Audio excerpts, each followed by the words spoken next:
घर में कोई कमी नहीं है मीराबाई के।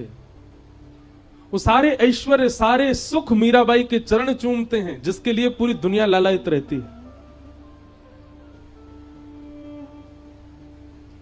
पर एक विचित्र से ख्वाब में रहती हैं, एक विचित्र से शून्यपन में रहती है मीराबाई बाल्यकाल से ही।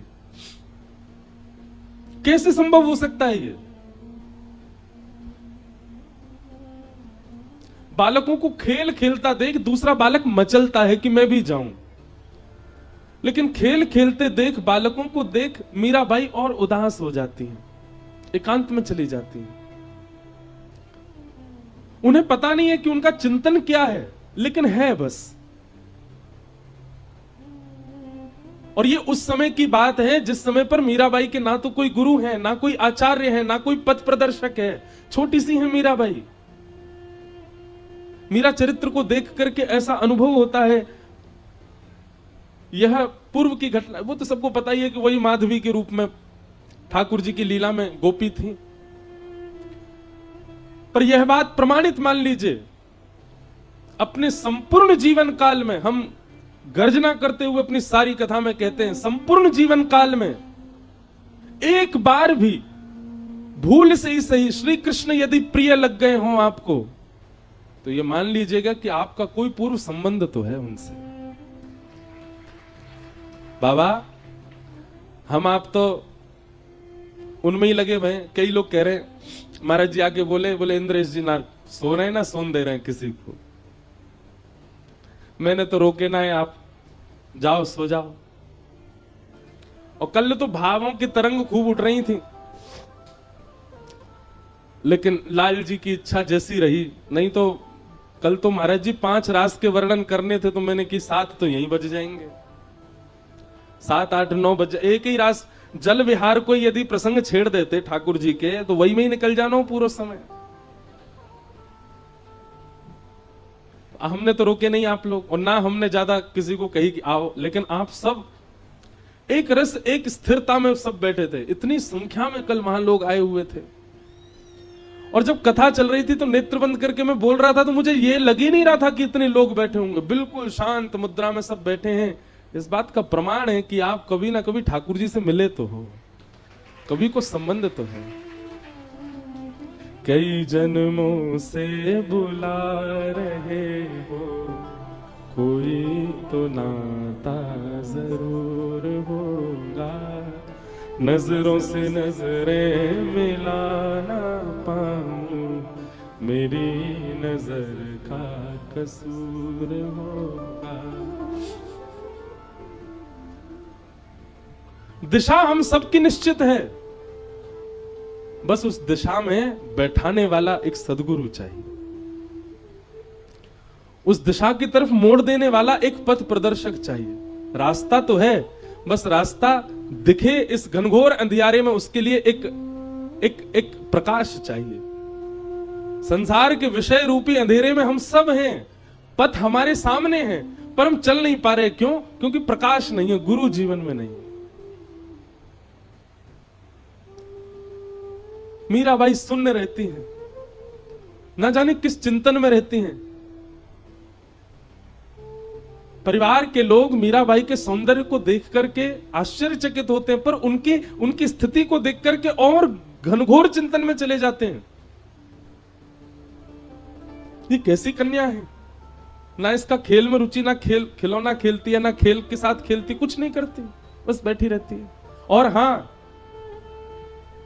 जब मेड़ता में कोई संत आते, जब मेड़ता में कोई वैष्णव आते, जब मेड़ता में कोई ब्रजवासी आते, जब मेड़ता में कोई वैष्णव संत ब्रजवासी ना भी हो, गलती से तिलक लगा के आ जाते, मीराबाई ऐसी मचल जाती मानो जैसे कोई अपना आ गया हो। बंधुओं, ये कुछ अनुभव हैं, ये कुछ क्या बोलते हैं, सिम्टम्स हैं। वैष्णवता चित्त में पूर्व जन्म से। देखो, भक्ति के मार्ग पर 2 प्रकार से लोग आते हैं। या तो पूर्व के भक्ति भाव संचित हो तो इस जन्म में आपके चित्त में भक्ति आ जाती है, या फिर इस जीवन काल में कोई ऐसी ठोकर आपके जीवन में लगती है कि उसके कारण आपके जीवन में भक्ति आ जाती है। तीसरा भक्ति का आने का कोई और प्रकार है ही नहीं। या तो पूर्व जन्म का कुछ संचित आपका भजन रह चुका है, इसलिए वो इस जन्म में आप कर रहे हो, या फिर आपके जीवन में ऐसी एक रुकावट आ चुकी है, ऐसी एक ठोकर पड़ी है, ऐसा ऐसा ऐसा कुछ ठाकुर जी ने कर दिया है कि बस अब सब भूल भाल करके, विचलित होकर के अब ठाकुर जी की तरफ मुड़ गए हैं। बाकी तीसरे को कितनी भी जबरदस्ती कर लो, वो भक्ति पथ पर नहीं आ पाएगा। ये दो ही आ सकते हैं।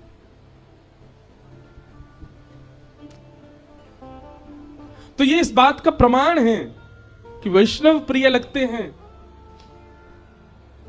संत जन प्रिय लगते हैं, गैया प्रिय लगती है, ब्रज प्रिय लगता है, नाम प्रिय लगता है, लीला प्रिय लगती है, रूप प्रिय लगता है, धाम प्रिय लगता है। तो इस बात का प्रमाण है कि ठाकुर जी को आप प्रिय लगते हो, इसीलिए वो प्रियता उत्पन्न हो रही है।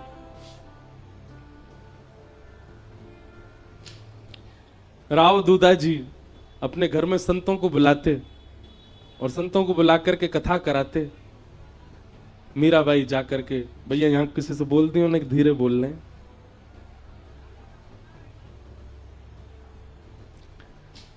मीराबाई जाकर के उस कथा में ऐसे विराजमान हो जाती, अरे उत्तर मीमांसा पूर्व मीमांसा वेदों की ऋचाओं पर प्रवचन, जिनके प्रवचन सुनने के लिए इतनी गम्यता चाहिए, उन प्रवचनों को सबसे आगे बैठ करके मीराबाई एकांत चित्त नन्ही सी बालिका बैठ करके श्रवण करती।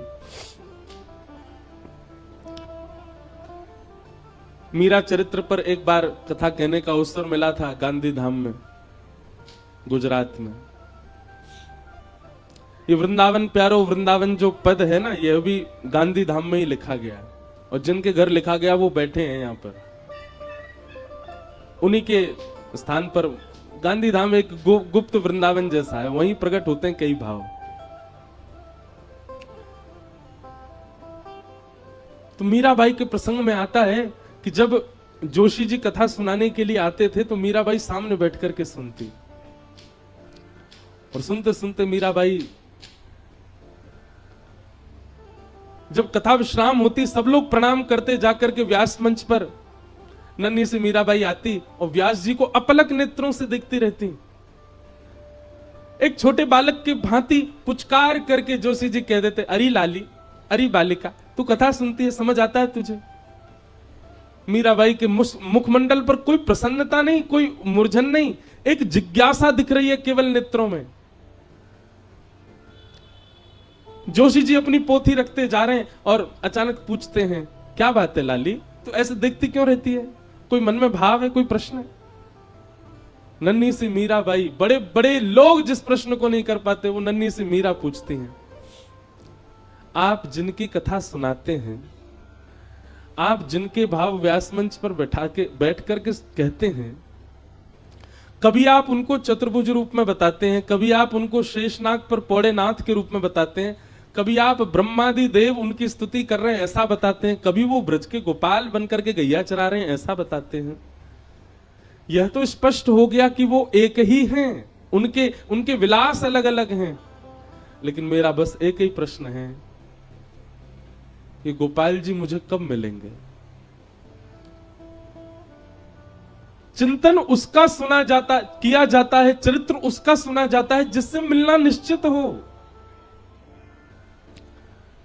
अरे घर में यदि किसी की बहुत प्रशंसा की जा रही है, किसी परिवार के बालक की, तो बाकी बालकों के मन में भाव आता है कि कभी कोई उत्सव में वो बालक आएगा तो हम मिलेंगे। हमारे दादा दादी माता पिता सब उसकी बड़ी प्रशंसा करते हैं। आप नित्य आकर के यहां कथा सुनाते हैं, क्या आप मुझे यह बता सकते हैं जिनका चरित्र लीला आप वर्णन करते हो वो मुझे मिलेंगे? नन्ही सी मीराबाई के प्रश्न को सुनकर के जोशी जी स्तब्ध हो गए। बाल भाव से देख रहे हैं, पर मीराबाई के नेत्रों में प्राप्ति की जो प्यास है वो जोशी जी को स्पष्ट दिख रही है। जोशी जी ने मीराबाई के सिर पर हाथ फेर करके कहा, लाली, गुरु जीवन में आएंगे और वही तुमको ठाकुर जी के पास ले जाएंगे, वही तुमको ठाकुर जी दिलाएंगे। प्रतीक्षा करती रही, यह भी पूछा कब आएंगे गुरु, कोई समय निश्चित है उनका? बंधुओं, मैं अपनी कथा में एक बात स्पष्ट करके कह दूं आपसे, बहुत ध्यानपूर्वक सुनिएगा। वक्ता हजार हैं, वाणियां हजार हैं, लच्छेदार वाणियां अद्भुत हैं, पर आपके गुरु वही हैं जिनकी उपस्थिति, जिनका दर्शन, जिनके पथ से आपके चित्त में कृष्ण प्रेम पहले से अधिक बढ़ जाए। जिनकी उपस्थिति से, जिनकी वाणी से, जिनके कथन से, जिनके वचनों से, मैं हर कथा में कहता हूं, व्यास प्रिय लग रहा है, यह उचित नहीं है। अरे हम बिचौलिया हैं, हम प्रिय नहीं लगने चाहिए।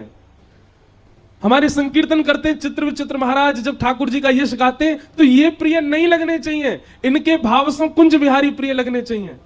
पूनम दीदी जब नेत्र बंद करके गाती हैं तब श्री जी प्रिय लगनी चाहिए, ललिता विशाखा बरसाना प्रिय लगना चाहिए। गुरु वही है जिसकी उपस्थिति से आपको ठाकुर जी और प्रिय लगने लग जाए, ठाकुर जी और स्पष्ट होने लग जाएं।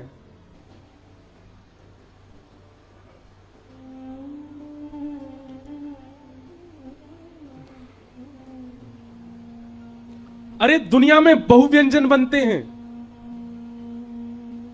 कहीं इटालियन बन रहा है, कहीं मैक्सिकन बन रहा है, कहीं पर साउथ इंडियन बन रहा है, कुछ बन रहा है, पर भोजन वो उचित जो आपके भूख को मिटाता हो। और कई बार नहीं, हर बार वह भोजन मां के हाथ की सामान्य रोटी और दाल ही होती है। भोजन अति विशिष्ट नहीं चाहिए, भूख मिटनी चाहिए। गुरु वह है जो, गुरु वही जो हरि सौ मिलावे, गुरु वही जो हरि की राह दिखा दे, और गुरु वही जो सब छड़ वृंदावन बसा दे, वही गुरु है। और क्षमा कीजिएगा, ऐसे गुरु आपके ढूंढने से नहीं मिलेंगे, ऐसे गुरु आपको ढूंढेंगे, उनकी वाणी आपको ढूंढेगी। और कैसे ढूंढेगी? निद्रा हो, सुसुप्ति हो, स्वप्न हो, स्नान हो, खान हो, चलना हो, डोलना हो, हंसना हो, रोना हो, हर स्थिति में उस गुरु के कोई वाक्य गूंजते रहेंगे चित्त में। उन गुरु का चिंतन आता रहेगा पुनश्च पुनः आपके चित्त में। घर में विवाह का प्रसंग है, सब नाच रहे हैं, गा रहे हैं, पर आपके चित्त में एक क्षण के लिए इस सब प्रसंग के बीच में भी आपके गुरु का उनका स्मरण हो गया, जिनसे आप वृंदावन मिलके आए थे। उनका स्मरण हो गया जिनकी बैठे बैठे आपने कथा सुन ली थी।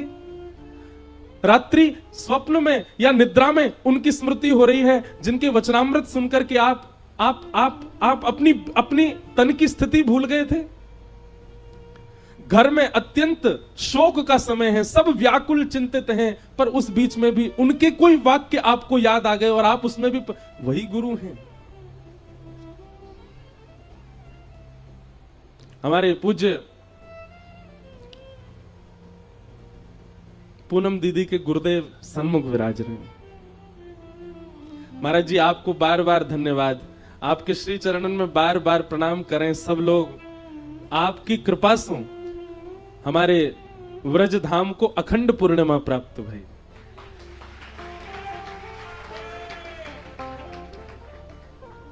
महाराज जी सामान्य, महाराज मैं पहले दिना कथा करके जब नीचे उतरो, महाराज जी को प्रणाम करके गयो। दूसरे दिना जब कथा करके गयो, महाराज जी ने मुझको गले से लगायो और गले लगा के मुझसे बोले, मुझे दक्षिणा दे दी महाराज जी ने। महाराज जी बोले, मैंने कथाएं बहुत सुनी, मैंने कथाएं बहुत कही, पर आपकी कथा से कृष्ण प्रिय लग रहे हैं और प्रिय लग रहे हैं।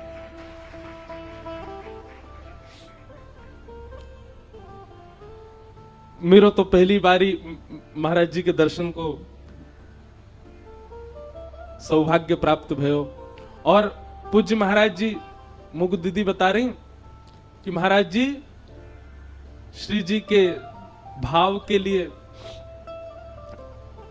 खूब वो समय कैसा रहे होगा महाराज जी, जब किशोरी जी को प्रसन्न करने के लिए जब नृत्य करते होंगे, उनके सामने भाव गायो करते होंगे। महाराज जी के चरणन की नूपुर की जो ध्वनि हती, उनमें से एक ध्वनि श्री पूर्णिमा जी हमको प्राप्त भय गई। ऐसे हमारे पूज्य श्री महाराज जी को तो नाम अद्भुत है, पर आपको जो निकुंज को नाम है श्री रंगीली सखी पूज्य महाराज जी, आपने ही हमारी दीदी को ऐसे बैठा दियो कि अब इनको श्री जी दिखे सब जगह। हम दीदी की प्रशंसा नहीं कर रहे हैं उनके मुख पे, पर मैं आज आपसे भी कक्ष में कह रहा था कि ठाकुर जी ने अपने भक्तों के जितने लक्षण बताए वो सारे लक्षण दीदी में घटते हैं। ताली मत बजाओ, सुनो और ने ये प्रयास करो कि ये भाव हम में भी आवे। ठाकुर जी से किसी ने कहा आपकी महिमा तो सब बताते हैं, आपका रूप तो सब बताते हैं, आपके भक्तों का रूप आप बताओ। ठाकुर जी बोले सुनो, वाग्गदगदा द्रवते यस्य चित्तम रुदत्य भिक्षणं हसति क्वचित् विलज्ज उद्गायत नृत्यते च मद्भक्ति युक्तो भुवनम पुनातु। भगवान कह रहे हैं पहला लक्षण क्या है? बोलते बोलते बोलते जिसका गला रुक जाता हो। किसी ने पूछा क्या हो गया? श्री जी की कृपा की स्मृति आ गई, ठाकुर जी की कोई लीला याद आ गई, कंठ अवरुद्ध हो गया। भगवान कहते हैं बोलते बोलते जिसका गला भर आता हो, मेरे भक्त का पहला लक्षण। द्रवते यस्य चित्तम, जिसका चित्त मेरी लीला का कोई किंचित मात्र भाव कह दे, जिसका चित्त उसमें ही भर आता हो, मेरे भक्त का दूसरा लक्षण।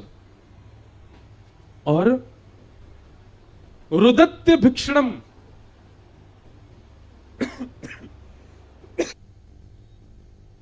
रुदन, अत्यंत रुदन। मैं कई प्रसंग तो जानबूझ करके नहीं बोलता, क्योंकि सामान्य प्रसंग बोलने पर आपकी स्थिति इतनी ऐसी हो जाए। सब लोग मुझे बोले महाराज जी आप कथा करके गए, हमको 1 महीना लगा दीदी को संभालने में। आज कथा विश्राम है रही है, कल मोको भोपाल निकलना है। अब मैं इस असमंजस में हूं कि मैं कैसे जाऊं गिरिराज जी से। क्यों? क्योंकि गए तो दीदी तो बहुत व्याकुल है। रुदत्य भिक्षणम, ठाकुर जी कह रहे हैं। और फिर हसित रुदत्य भिक्षणम हसती क्वचिच्च। और एक बात याद रखना, बहुत भाव में रहने वाला, बहुत कृष्ण विरह में रुदन करने वाला, वो हंसता भी बहुत है। जब हंसी में आता होगा तो भाई कोई रोक ना पाता होगा। हसती क्वचिच्च। और तीसरा 1 2 3 4 लक्षण हो गए। 5वां लक्षण ठाकुर जी कह रहे हैं विलज्ज उद्गायत नृत्यते च। निर्लज्ज होकर के, विलज्ज होकर के जो मेरा संकीर्तन करता हो, और जब नृत्य करने पर आवे तो यह भी विचार ना करे कि कौन देख रहा है, कहां से मेरे वस्त्र उधर रहे हैं, कहां क्या मैं क्या नृत्य कर रहा हूं, मेरे रूप की भंगिमा कैसी बन रही है, मेरे केश खुल रहे हैं, ये सब विचार भी उसको ना होता हो। भगवान कहते हैं ये लक्षण जिसमें हूं मद्भक्ति युक्त हो, वो मेरा भक्त है। और ये सारे लक्षण हमारी पूनम दीदी में दिखाई देते हैं। ये सब भाव है, और ये इन सब में इनका कोई बल नहीं है, इनकी कोई योग्यता नहीं है, इनकी कोई गम्यता नहीं है। सब कृपा इनके गुरुदेव की। इनके गुरुदेव प्रसन्न होकर के इनको देख लेते हैं, उसी से ही दीदी का इतना भाव बन जाता है। मीराबाई को भी यह प्रतीक्षा है कि मेरे गुरु कब आएंगे। और तभी आगमन हुआ आपके नगर में श्री रैदास जी का। प्रवचन कर रहे हैं व्यास मंच पर बैठ करके, और बगल में जैसे कल गिरधर लाल जी बैठे थे, ऐसे ही एक आसन के ऊपर उनके श्री ठाकुर जी गिरधर गोपाल बैठे हैं। जय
बोलो कुंज बिहारी लाल की जय। परम सौभाग्य है आज जटेरी धाम के पूज्य महाराज जी हम आप सबके मध्य में विराज रहे हैं। पूर्व में गिरिराज जी में कथा हुई तो महाराज जी उसमें पधारे और महाराज जी ने ऐसी अद्भुत रुद्र वीणा से पूरी कथा को आनंदित किया। आज पूज्य महाराज जी पुनः पधारे, आपके श्री चरणों में बारंबार प्रणाम। ले मीरा है गिरधर तेरा। यहां मीराबाई के गुरुजी पधारे हैं और तभी व्यास मंच पर पूज्य महाराज जी पधारे हैं। देखो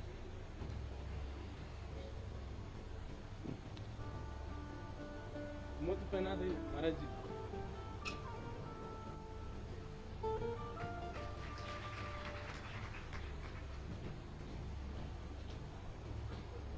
हमारी ललिता जी है ना निकुंज में, ललिता जी जिनके अवतार हमारे स्वामी श्री हरदास जी महाराज हुए। किशोरी जी की सखीन में ललिता जी बड़ी भोरी हैं, बहुत सीधी। किशोरी जी से वो ज्यादा भोरी हैं।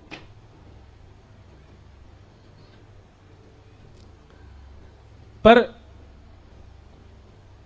परिवार में, मित्रों में और कुल में एक चतुर तो होना चाहिए साथ में, नहीं तो सब छलबल करके ले जाएंगे।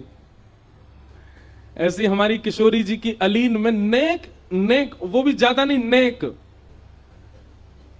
नेक थोड़ी सी जो बुद्धि को प्रयोग करें वो है हमारी विशाखा जी, जिनके अवतार हुए श्री हरिराम व्यास जी महाराज। हरिराम व्यास जी को बाबा चरित्र भी देख लो। हरिराम व्यास जी जैसो कोई लड़वे गुथवे वारो नहीं भयो। खूब ऐसे ऐसे पद हैं हरिराम व्यास जी के। एक पद है उनको याद नहीं पूरी पंक्ति पर, रसिकन सो समधी ज्यादा प्यारे। हरिराम व्यास जी के भाव वृंदावन से, जो वृंदावन को पीट करके चले जाते हैं हरिराम व्यास जी, वाक्य का जी भी पद लिखे, बोले उनके सिर पनही पनैया। हरिराम व्यास जी थोड़ा हास्य पद भाव भी है उनको। पूज्य महाराज जी को देख करके अपने आप ही सखीन को स्मरण है गयो, ललिता विशाखा। एक लीला बहुत सुंदर, अभी भक्तमाल जी कथा वही तो बड़ी लीलाएं वहां में सुनाई। तो एक लीला आवे कि ठाकुर जी विशाखा जी से बात कर रहे हैं। क्यों ठाकुर जी ललिता जी से बात करें तो ललिता जी तो बड़ी भोरी हैं। किशोरी जी से कोई बात मनवानी हो तो ललिता जी तो इतनो संकोच करें कि सन्मुख जावे में भी सकुचा में। ठाकुर जी बोले भैया निकुंज की कोई काम बनवाने हो तो विशाखा जी को पकड़ो, बहुत सावधानी से, जो मैया घूम रही हैं बैठ जाओ। ठाकुर जी बोले किशोरी जी से, विशाखा जी से, विशाखा जी श्री जी को एक समझाओ आप। विशाखा जी बोले कहा भाई? बोले हर रोज मान करें, इतनो मान करें मुंह पे रोज रूठ जाए मोते। अरे मैं इतनो लाड़ लो लाल अपने नंद यशोदा को, पलकन में रखे मुंह को यशोदा मैया नंद बाबा। पूरे नंद भवन में सब मेरी आज्ञा ऐसो माने, लाला कहे और हम करें। ऐसो लाड़ चाव को जोड़ा में, ठाकुर जी अपनी स्थिति बता रहे हैं। पर निकुंज में आती ऐसो है जाऊं मेरी कोई कदर ही ना है। कितनों श्रृंगार करके आ जाऊं श्री जी तो नाराज है जाए। काय बात ते नाराज है गई है? बोले मैंने तो आज विचार किया कि आप नील वर्ण पहन के आओगे, आप पीत वर्ण कैसे पहने आए? ठाकुर जी बोले कई अब हर बार विचार मिले पर कभी कभी ना भी मिले, पर श्री जी तो मान कर ले। एक दिन श्री जी यह बात सो रूठ गई कि ये नीली मणि पहन के आए, वहां में कोई गोपी दिख रही है। अंत में पता चली वो श्री जी ही दिख रही। अपनों ही प्रतिबिंब देख के गुस्सा है गई जी, कौन गोपी बैठी है जा में। हे विशाखा जी तुम श्री जी को एक समझाओ, बहुत मान करें। वैसे एक बात कहूं, ठाकुर जी यूं कहते जा रहे हैं, अच्छा तो लगे मुझको जी मान कर ले, मैं मनाऊं इनको, वैसे तो लीला को पूरा श्रृंगार बने, पर कभी कभी तो अवकाश होना चाहिए ना, जरूर रोज ही मान करें।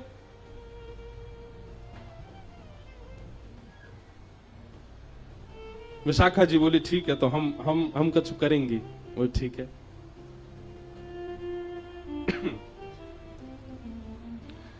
तो आज निकुंज में सब अली खड़ी हैं, सब सहचरियां खड़ी हैं, सब बहुत बढ़िया कछु आनंद, ऐसो कछु राग गायो गयो, ऐसी कोई लीला करी गई कि वासों श्री जी बड़ी प्रसन्न है गए।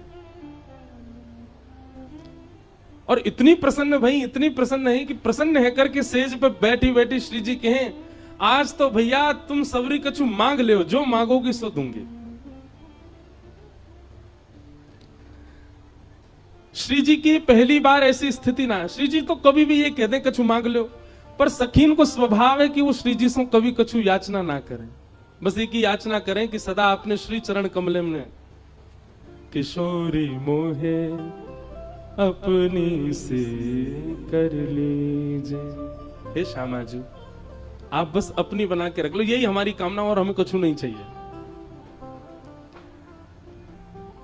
ललता आदि सब सखियां ने आकर के प्रणाम करी, बोले हे श्यामाजू आप सदा राजी रहो, यही चाहिए। कोई कह रही आप सदा प्रसन्न रहो, यही चाहिए।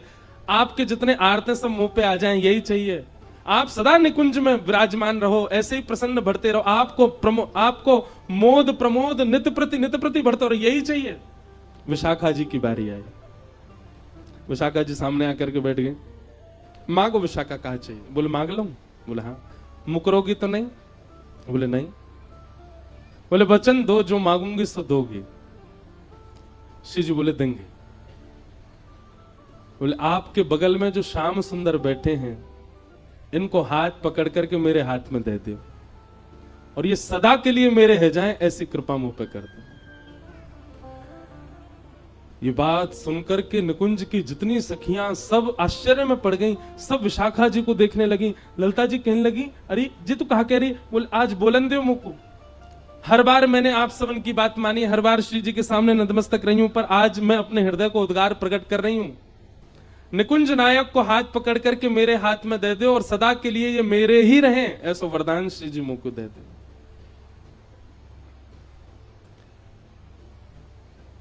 श्री जी स्तब्ध हो गए। तुरंत अपने आसन से खड़ी है गई, और बगल में विराज रहे श्याम सुंदर भी अपना हाथ खींच रहे हैं। और विशाखा जी से कहने, अरे विशाखा जी ये सब करवे की थोड़ी कही मैंने, जी कहा कर रही हो आप? विशाखा जी बोली, तुम शांत रहो, तुम्हारी बात ना है जी, मैं अपने मन के भाव कह रही हूं। किशोरी जी ने तुरंत हाथ पकड़ करके विशाखा जी के हाथ में दे दियो, और विशाखा जी को उठा करके निकुंज के सिंहासन पर बिठा दियो, और स्वयं चमर लेकर के डुराने लगी। क्यों? निकुंज नायक के बगल में जो उनकी बैठे वही निकुंज की नायिका है। ये दृश्य देख करके, यह छवि देख करके सब सखियां रुदन करने लगी। अरे विशाखा जी तू कैसी लीला कर रही है? तू कहां कर रही है? तू स्वामिनी जी को श्रम दे रही है। सब बोलते रहे, पर विशाखा जी तुरंत बैठ गई ठाकुर जी को हाथ पकड़ के, और जैसे सिंहासन पर बैठी, सिंहासन पर बैठ करके श्री जी की अदा में विशाखा जी बोल रही हैं, आज मैं अति प्रसन्न हूं, निकुंज की सब सखीन को कछु देनो चाहूं। सब सखियां नंबर से आ रही हैं, विशाखा जी सबको कछु ना कछु प्रदान करती जा रही हैं। चमर डोरा रही, श्री जी के हाथ पकड़े और कहे सन्मुख आई। सन्मुख आकर के श्री जी से कही, मैं आपसे बड़ी प्रसन्न हूं। अब निकुंज की नायिका बन गई ना, या हमारी याद तरीका के शब्द बोल रही हैं। मैं आपसे बड़ी प्रसन्न हूं, आपने प्रसन्न है करके जिनको मुंह को दान किया है, अब वो वस्तु मेरी है चुकी है। मतलब श्री कृष्ण को दान आपने मुंह को किया, अब ये मेरी वस्तु है, और इस समय मैं निकुंज की नायिका हूं, तो या भाव से मैं अपनी वस्तु आपको प्रदान कर रही हूं। सदा इनको ध्यान रखियो, कभी कोई आंच इनके ऊपर नहीं आवे। और मेरी आपसे एक ही इच्छा है, कहा मेरी वस्तु जो मैं आपको प्रदान कर रही हूं, इन पर कभी मान मत करियो। मेरी वस्तु है, मेरी वस्तु पे आप मान कैसे कर सको? विशाखा जी चाहती तो सीधी किशोरी जी से प्रार्थना कर लेती कि आप ठाकुर जी पे मान मत करो, पर ये विशाखा जी ने ऐसी लीला करी कि सिंहासन पे बैठ के ठाकुर जी अपने कर ली, और अपने करके अब किशोरी जी से कह रही हैं, अब मैं अपनी वस्तु आपको दे रही हूं, तो दूसरे की वस्तु पे मान करने को अधिकार नहीं है। हे किशोरी जी, मैं अपनी हृदय की वस्तु जो आपने मुझको दी वही मैं आपको प्रदान कर रही हूं, मेरी वस्तु को ध्यान रखियो, और आपको हर भाव को अधिकार है, पर अब मान मत करिए। मेरी वस्तु पे मान मत करियो। कावदना मुझको पता नहीं चल जाए कि श्याम सुंदर आज रूठे बैठे। किशोरी जी ने विशाखा जी को हृदय से लगा लियो। इतने में ही देखे सिंहासन पर ठाकुर जी कहाँ गए, नीचे देखी तो पौड़े हुए चरणन में। जय हो विशाखा जी, बढ़िया तुमने बात करी। मैंने कहा लीला रचाई तुमने, ऐसा करके अरे सीधे ही कर देती, पर नहीं, आपकी बुद्धि को प्रणाम है। पहले मैं अपनों कर लियो, अपनों करके फिर किशोरी जी को देके करिए, अब इन पर मान मत करियो, जो मेरे वस्तु है। ऐसे सखीन को हम प्रणाम करें, ऐसी गोपीन को हम प्रणाम करें, जिन्होंने ठाकुर जी अपने वश में कर लिए। महाराज जी को देख के अचानक स्मृति सी आई कि सखीन को प्रणाम कर लियो जाए। तो मैं निवेदन कर रहे हो भैया कि गोपी भाव यानी कि वह प्रेम की स्थिति, जिस प्रेम की स्थिति की गम्यता में हम विचार भी नहीं कर सकते, वह प्रदान करने की सामर्थ्य ना ही किसी यज्ञ में है, ना ही किसी तप में है, ना ही किसी जप में है, ना ही ब्रजवास में है, ना ही दुनिया भर के सब क्रियाकलापों में है। वह गोपी प्रेम भाव देने की क्षमता केवल और केवल गुरु कृपा में। गुरु कृपा यदि कर दें तो वह हो सकता है। आप कहेंगे गोपियों के कौन गुरु हैं? साक्षात श्री किशोरी जी। किशोरी जी की कृपा से गोपियों को श्री कृष्ण प्राप्त हुए हैं। बिना, कल कथा में श्रवण कर रहे थे रास पंचाध्याय में, अंतर ध्यान हो गए ठाकुर जी। तो बिना गुरु के ठाकुर जी मिलेंगे तो अंतर ध्यान ही रह जाएंगे। तब गुरु शरण में जानो पड़ेगा, और गुरु कृपा करके कछु ऐसा करवाएंगे, कछु ऐसी योजना बनाएंगे। अरे गुरु सामान्य से सामान्य नियम बता दे, वाकु भी अपने सिरोधार्य करके पालन करो। किशोरी जी की कृपा से गोपीन को ठाकुर जी प्राप्त भये। रैदास आए और आकर के कथा श्रवण करा रहे थे। मीराबाई सामने बैठ करके श्रवण कर रही हैं, और तभी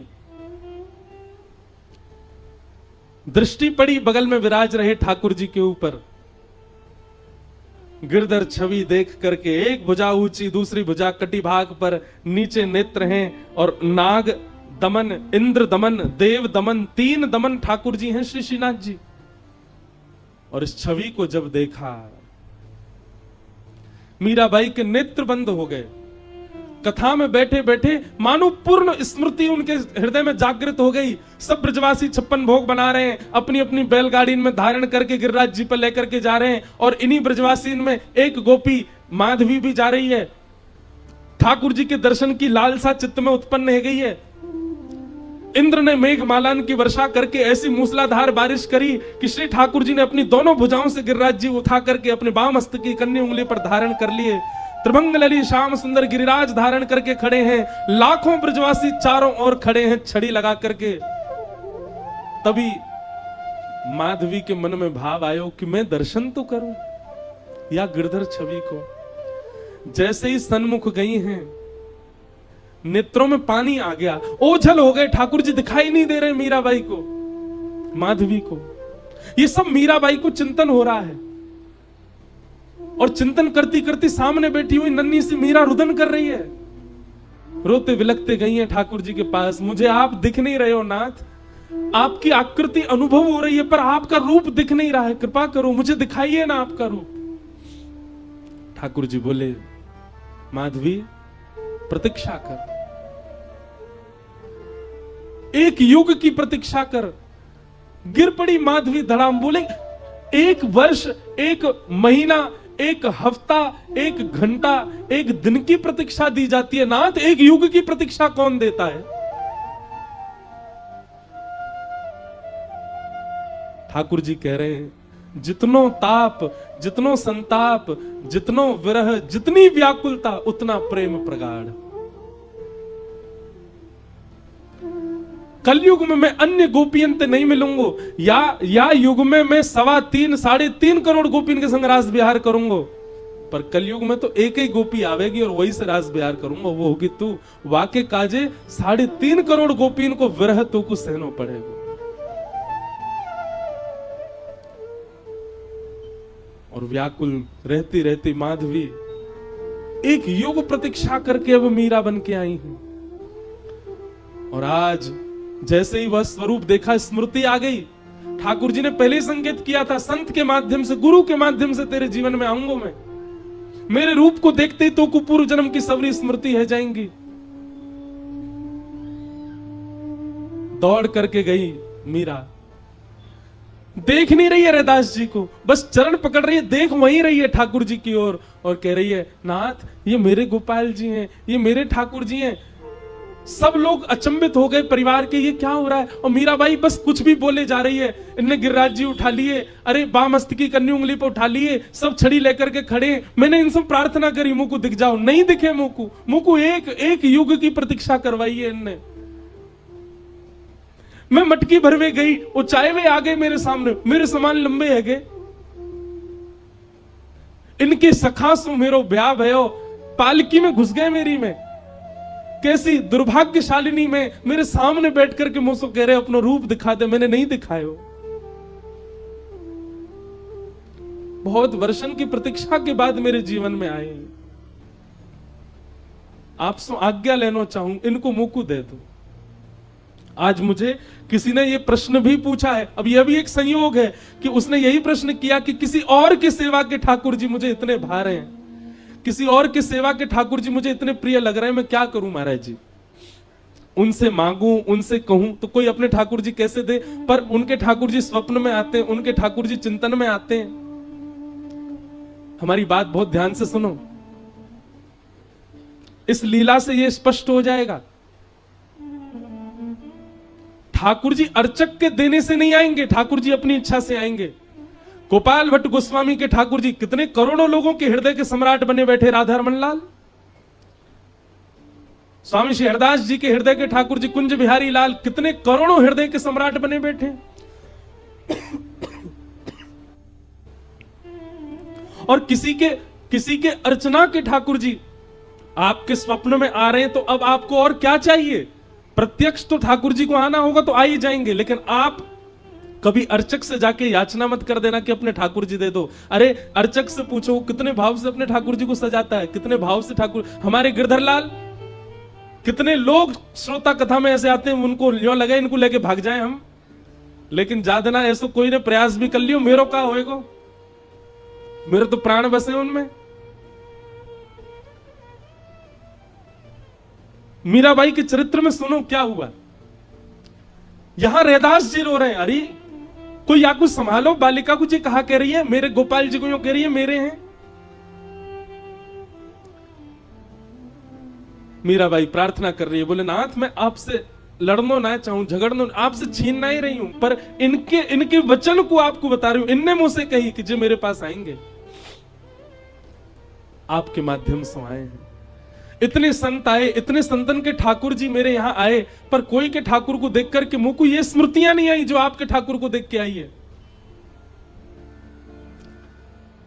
लेकिन कोई अपनी अर्चक कैसे दे देगा। हृदय से लगा करके रैदास जी तो कक्ष में चले गए। मीराबाई बाहर खड़े होकर के संकल्प लेती है, बोले रैदास जी का दोष नहीं है, मेरे गुरु की कोई दोष नहीं है।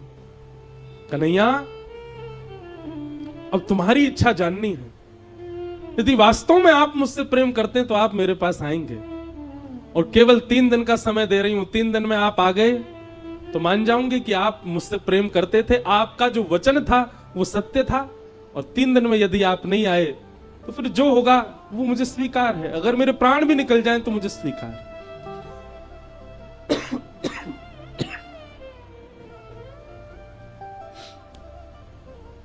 3 दिन तक अनशन करके पड़ी है मीराबाई नन्ही सी, और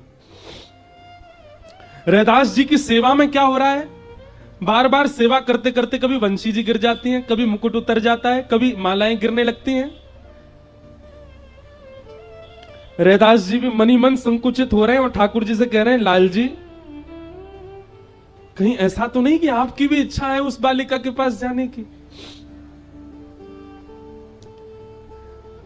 रात्रि में शयन कराया ठाकुर जी को, ठाकुर जी स्वप्न में प्रकट हो गए रैदास जी के, और प्रकट होकर के कहते हैं, बोले बाबा आपकी सेवा से मैं बड़ा प्रसन्न हूं, पर अब प्रत्यक्ष सेवा की मेरी इच्छा मीराबाई से है। आप कृपा करेंगे तो या विश्व को या जगत को एक प्रेम की ध्वजा प्राप्त होगी। रही बात आपकी, तो मैं आपके चित्त में सदा रहूंगा। जब जब नेत्र बंद करोगे तब तब मेरा प्रत्यक्ष दर्शन करोगे। पर अभी मैं आपसे चाहूं कि आप अपनी सेवा अब मीरा को प्रदान करो। बहुत रोए रैदास, ठाकुर जी के चरणों में बिलक बिलक करके रोए, नाथ मुझसे कोई त्रुटि भई हो तो क्षमा करो। और अपने ठाकुर जी को हृदय से लगा के इतने वर्षों से कर रहे सेवा, निकल दिए मीराबाई के पास। अचेत अवस्था में पड़ी है मीराबाई, अन्न जल त्याग करके पड़ी हैं। और तब अपने ठाकुर जी ले जाकर के मीराबाई के कक्ष में गाया, ले मीरा है गिरधर तेरा, ले मीरा है,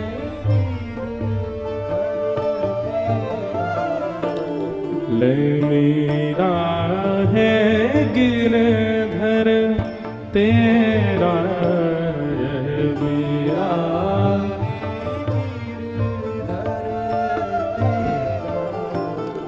ले मीरा है गिरधर तेरा। सब गाओ।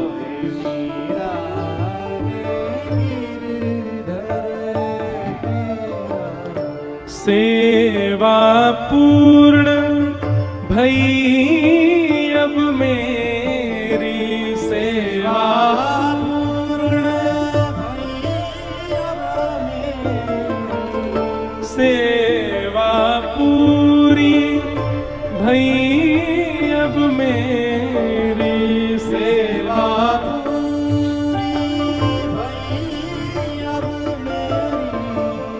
जागा भाग्य है तेरा, ओ जागा भाग्य तेरा, बेटी ले मीरा है गिरधर तेरा, ले मीरा है गिरधर तेरा। कैसे है ना ठाकुर जी, एक को इतना संयोग देकर के और अचानक वियोग में डाल दिया, और एक को एक युग का वियोग देकर के अचानक संयोग प्रदान कर रहे हैं। इसीलिए तो प्रणय गीत में गोपियां कहती है, मैवं विभोर हति भवान गति तुम नृशंसम संत्यज्य सर्व विषयाम स्तव पाद मूलम। नाथ, आप नहीं समझ पाओगे भक्त कितनी पीड़ा में जाकर के आपको प्राप्त करता है। आप तो भोगता हो, भोजन करना जानते हो, बनाने वाले को पता होता है कितनी श्रम से भोजन बना है। पर भैया यहां में कछु और उपाय है ना सके। ठाकुर जी को ये स्वभाव है, एक को संयोग दे रहे हैं तो किसी को वियोग दे करके आए हैं, और जिसको संयोग दिया है ज्यादा दिन टिकवे वाले ना है, वियोग देंगे। मेरा कहने का आश्रय ऐसा नहीं कि ठाकुर जी चले जाएंगे, वियोग किसी भी रूप में दे सकते हैं। जरूरी नहीं है कि पास रहने वाले का सदैव संयोग, कई बार पास रहने वाले का भी वियोग रहता है चित्त में। सेवा बड़े भाव सो करियो, सेवा बड़े भाव से करियो। मीराबाई को समझा रहे हैं, सेवा बड़े भाव सो करियो, सेवा बड़े भाव से करियो। नैन लगइयो नेहा, ओ नैन लगइयो बेटी ले मीरा है गिरधर तेरा, ये मीरा है गिरधर, ले मीरा है गिरधर तेरा, ले मीरा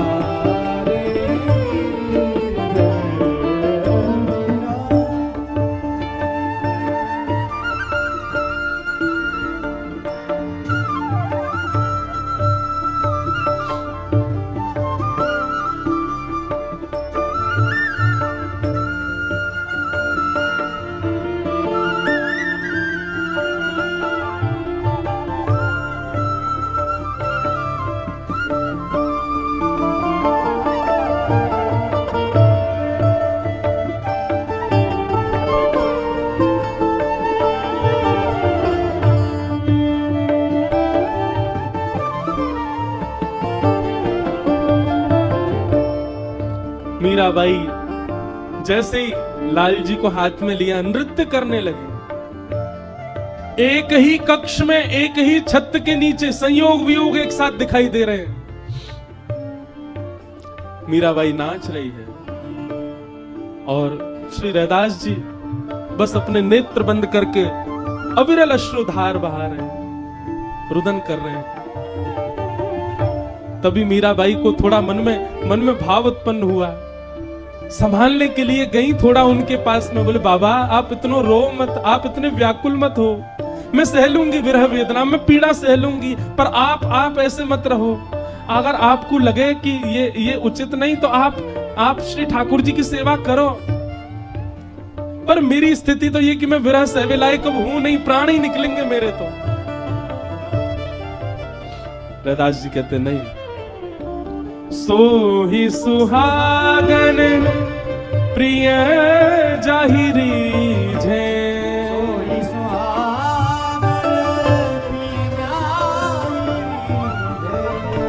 सो ही सुहागन प्रिय जाहिरी झे,